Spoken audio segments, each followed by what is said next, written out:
today we are back on the topic of kink. Yay! As everyone was actually really enjoyed, I think, our last episode of kink. Hopefully, you guys will enjoy this one too. I guess with kink, that's kind of the idea. Yeah, when we're talking about sex, it's definitely important that we get into the naughty stuff as often as we can. I think that definitely sells. Well, of course. I mean, all you have to do is turn on the internet to figure that one out. Rule 34. Yeah, no question. 34? Yeah. Yeah. So today, our special guest, would you like to introduce how you are related to the topic of kink? Sure, I'm a kinkster. I mean, pretty simply. I've been active in the Austin kink scene for about 5 years. Okay. There was a good 2.5, 3 years where I was running one of the major monthly parties, one of the larger parties that happened every month, co-hosting it along with the owner of the house and some other members of my kink house. So that kind of brought me some reputation in the community. I am currently running a Facebook group that is specifically for people who are both kinky and poly, which is a substantial Venn diagram overlap, of course. Yeah. And it's a pretty large group. Nice. So I think that's why you reached out to me in the first place, was just knowing me from that Facebook group. Yeah, and one of the tricky things is about these types of groups and really the kink community in general is that we're not mentioning a specific group, we're not directing people to come and join a particular thing, and that kind of speaks to one of the questions we get all the time, which is how does somebody, whether they're coming to a new city or they're just coming into the concept of kink, get into community and find where those munches are and find how to join those groups. And it's kind of an invite-only situation in a lot of cases. Yeah, so what is that like? I mean, how does somebody get in? Break the barrier? Yeah, a little bit. Well, there are some national organizations that have branches all over the place. That helps. There's a group called Group with No Name, Gwen. They're all over the place. SAADE, S-A-A-D-E, is, I think, not only local. I think there are branches elsewhere. There's, for instance, there's a group that is just for women and, well, female identified folks to learn how to top with rope. It's called Hitchin' Bitches, and it's international. Oh, I love that. And Hitchin' Bitches has an Austin chapter. Ooh. So, yes, it does. There are local, national, international groups, and if you can find them, then you could hook in that way. But the most common way that people wind up getting into the kink scene in Austin is through, actual word of mouth, through people they know. I came into it through my first poly partner as I opened a 26-year marriage and fell madly in love with somebody who turned out to be a kinkster, and he started inviting me to parties, and we started exploring, and I very quickly figured out that, oh yeah, that was me. So that was sort of how that happened. And then you just meet people at the events and the parties and the munches, and before you know it, you're a well-known kinkster. Yeah, so that's sort of by design then, the fact that it is mostly word of mouth, it is mostly like getting an invitation, and that's largely to protect people. It is, right? But from letting just total strangers come in when there are ropes and chains and nudity and all of these very vulnerable circumstances involved. There are other ways, though. For example, some of there are businesses that run classes, like I know Forbidden Fruit and Q Toys, which are sex toy shops, really wonderful locally owned sex toy shops, and they run classes. I have taught at some of the classes or co-taught, and so I wanted to go to one a few weeks ago that was a class all about pegging. You could do that. There's classes on bondage. There's all sorts of classes. And those have a very low barrier to entrance. Pretty much you go into the shop and you sign up and you pay your $20. You go to the class, and it's being taught by kinksters who are already in the scene. So that's one way that you could come into the scene from completely the outside, knowing absolutely no one. But you're absolutely right. It is there are protections to the scene, which is why munches happen before parties tend to. I'm assuming you know the definition of munches. Yes. Okay. Yes. Yeah. But for our audience who may be listening, first timers, hello and welcome. Would you mind explaining? Sure. What Absolutely. A munch is? And in fact, I use the word munch sometimes as a test, as a Sure. I see you, I know you, I recognize you, game knows game kind of test. For instance, it's on my OkCupid profile, the thing that says, "What do you do on a typical Friday night?" I list a bunch of things I might be doing and just kind of threw in, could be at a munch, just to see who picks up on it, because I'm either going to get a munch. It's a little bit of a dog whistle, sure. Yeah, or I'm going to get, what the heck is a munch? And either way, I'm going to know something about the person. So a munch is a purely social gathering of kinksters. Usually they're in public. Often they're at a bar or a restaurant. And if you saw a munch happening and didn't know what it was, it just looks like a large group of people being social in a completely normal way. Everybody's dressed. You might see a few people wearing collars, maybe, but they'll be subtle. And if you go and listen to the conversation, there's a lot more, kind of talk about kink or about sex, and it's clearly a very sex-positive crowd. But it's just a social gathering. And the point of it is so that the folks entering the community have a chance to get their comfort level and discover that these kinksters are not a bunch of scary people. And it's also for the people in the community to figure out that the new folks coming in are not going to be a disruptive force. Before, those new folks would wind up going to a party and dealing with a bunch of naked people and in a sexually charged atmosphere. It's a vetting process. Yeah, and it's hard to know how to act for folks who are coming into that completely cold. I mean, there's a good reason that not only is the kink community needing to protect itself from, foxes getting into the hen house and having that opportunity to vet people, but also good, well-meaning people completely coming in cold without any sort of experience or practice or just a little bit of like mental rehearsal can find themselves making really bad choices when they're tasked with this very strange environment. If nothing else, they may just be very overwhelmed. Yeah. Or, socially awkward and unsure of the etiquette of the situation because this community has its own etiquette, very much so. Or they read 50 Shades of Grey and thought it would be fun and have no clue of, the dynamic and the, as you say, the etiquette and the rules. Right. Because if there's one thing I know about the kink community, it's there are rules. Lots and lots of rules. Yeah. I've had some experience with the swinger community. Not my favorite. More power to the swingers. Great. No problem. I've been to swing parties. I will go to more swing parties. It happens.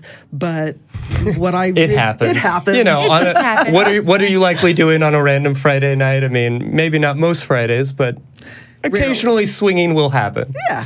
Yes, absolutely. But typically what I have seen is that the rules are very, very different. And the rules at a kink party are so codified and boundaried. And it really comes down to consent. There's nobody more consent aware than a large group of kinksters because you really have to be careful about who you touch and how you touch and what you touch. So it all gets right down to consent. Clear, enthusiastic consent. And that's one of the things we actually talked about on air last week is I think that the kink community does an incredible job of teaching outsiders, of teaching people in the community, and even people who aren't necessarily interested in kink, who have, maybe a gentle concept of some light spanking could be possibly okay, but ropes and chains and all of this is completely outside of what they're interested in. I still think that there's a great value in learning from the kink community and recognizing that ability to form community and use that as a vetting process, but then also to as a way of learning about consent, because I don't know of any other part of our society that's doing as good of a job of making that explicit and important. I would completely agree Yes. with that. Yes. And I know, just we like to say, you know, your kink is not my kink, but your kink is okay. Yep. And I think in the same way with, you know, getting the conversation about consent from the kink community, saying, you know, you don't have to be into this kink or that, but the basis of trust and consent is kind of, or should be, universal. Mm-hmm. So. Yep. Yeah, absolutely. So it's a beautiful part of the community, and you know, as we're saying, even if somebody's not necessarily interested in jumping in themselves, it might be worth it to look at your local sex store and see what kind of classes are coming up, and finding out maybe what does tickle your buttons that you didn't know about. Float your boat. Yeah, and really just having an opportunity to meet good people and learn from that society. Yeah. I would like to take this opportunity to solicit some callers. We have open lines, and as always, we're going to be taking calls in a little bit. We, of course, will take questions from the live chat as well. And yes, shout out to FetLife. We will go over my short and not all that varied experience so far with FetLife. Yeah, Megan is our resident vanilla expert. Yes, I took a test. It was sad. I think I have my test results in my phone. I know the test you mean, the kink test, yeah. Well, I don't think it was the test, but it was a test. Oh, okay. Yeah, there are a number of decent ones out there. Yeah, there's one that pretty much all the FetLife folks take and post the results on their profiles, and it's kind of the default one. And it's actually, I've taken it multiple times over the 5 or so years that I've been aware that I was a kinkster, and I mean aware, Right, because I think I always was. But it's been very interesting taking that test and watching my evolution because the results have changed. Right. As you have gotten further into the community and explored different things. As I've grown as a human. Yeah. So. Well, I'll have to ask you about that one. I'd be curious to take that one. Well, I guess since I brought it up then, yes, FetLife, yay. Remember anyone who was watching back when I first set up the FetLife profile? When I said it was like a bad version of MySpace? Yeah, it's like a bad version of MySpace. I mean, really, it's almost exactly like MySpace if MySpace had not changed whatsoever from when we all remember the glory days of like 2003, because I'm pretty sure FetLife hasn't actually seen an update since about 2003. It's, you know, it's almost like MySpace and Pornhub had a kid, and that kid is FetLife, but it's like the ugly bastard child. It's not searchable. That's yeah. I was gonna say it's just not the easiest to navigate. I'll just put it that way. But I've received a few messages, 2 actually, but that's probably because I haven't really put myself out there. And I'd say that they were interesting messages for sure. Again, me being Miss Vanilla over here, going, yes, that sounds interesting. I think I just realized that my kink is not your kink, but your kink is okay. And having to kind of, you know, like honestly take a moment and think about, oh, does that sound like interesting or something I would want to try out? And go, not right now. Yeah, often not. I do wonder, even with, you know, my experiences as a sex therapist and, you know, hosting a show like this and all of these different things, I find myself on FetLife and a number of other websites I don't want to say disgusted, because I certainly am not looking to shame anybody, but there is a visceral reaction to a lot of these images and videos and things, and a lot of it that doesn't jive with me can feel a little bit upsetting in some ways. And so I'm wondering what your experience is coming in rather cold, and then as somebody who is not really kink-oriented or interested in most of these things, whether it is intimidating. Sorry, I said yes. Yeah, no, I totally hear that. I mean, as Lily was saying, kink can be fluid. Yeah. Very fluid. And evolve over time. My reaction, you're asking what is my visceral reaction? Well, yeah, and if it's intimidating really to come in, or if anybody who's watching this right now is thinking about opening up another browser and, creating an account, right? What would you tell them to expect? Well, so I can only speak from, of course, the female perspective, and to be completely honest, any intimidation yes, there is a feeling of intimidation. But to be honest, the feeling of intimidation that I feel is the same type of feeling of intimidation that I feel on any dating site, in any social situation where I'm on my own without like another person that I know to, back me up. It's that kind of feeling. It's not necessarily intimidation or intimidated by the kinks themselves or anything. Okay. More just the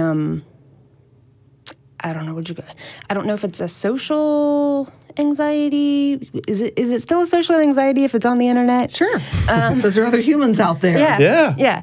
It's more that feeling, the feeling of vulnerability, and just the general feeling of vulnerability, not to do with any particular kink.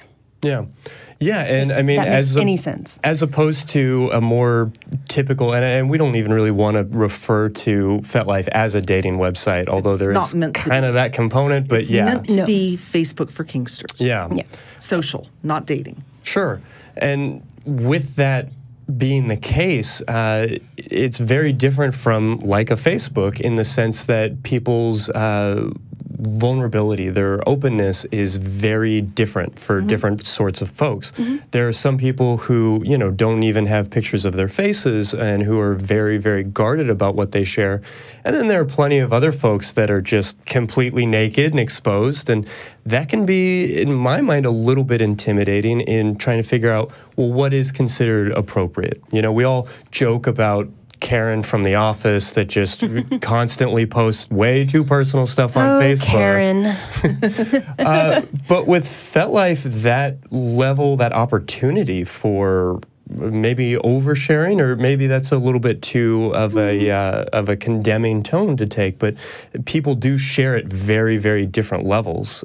And that can make it difficult to know what the etiquette is, to know what's appropriate. I feel like there really isn't an oversharing on FetLife, in that the community standard on FetLife is all sharing is acceptable and allowed. It's all on the table. It's completely on the table. I have quite a few people that I'm, quote, friended to on FetLife whose profile picture is a tight close-up of their genitals. That's the profile picture. I was seeing that a lot. And I've had the experience of being at kink parties and having somebody pop up and say, "Oh, hi, how's it going?" And I'm not recognizing their face.